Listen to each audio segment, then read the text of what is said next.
weekly test of the NOAA Weather Radio All Hazards Warning device for station KHB38 in Atlantic City, New Jersey. During potentially dangerous weather situations, specially built receivers are automatically activated to warn of the impending hazard. Tests of the signal are normally conducted by the National Weather Service in Mount Holly, New Jersey every Wednesday between 11 a.m. and noon.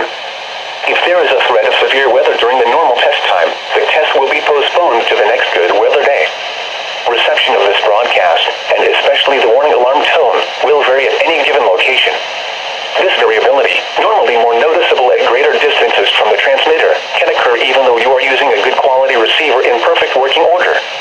The warning alarm tone will be activated for hazardous weather watches and warnings for the following counties and marine areas in and near southeast New Jersey: Atlantic, Burlington, Cape May, Cumberland, and Ocean, including the Atlantic coastal waters from Osprey Inlet, New Jersey to Cape Henlopen, Delaware out 40 nautical miles, and all of Delaware Bay.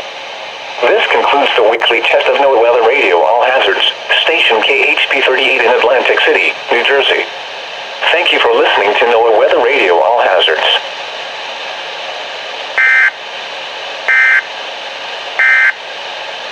At Atlantic City Steel Pier, high tide is at 3:48 p.m. And there you have it. Weekly test for New Voice KHB38 Atlantic City, New Jersey.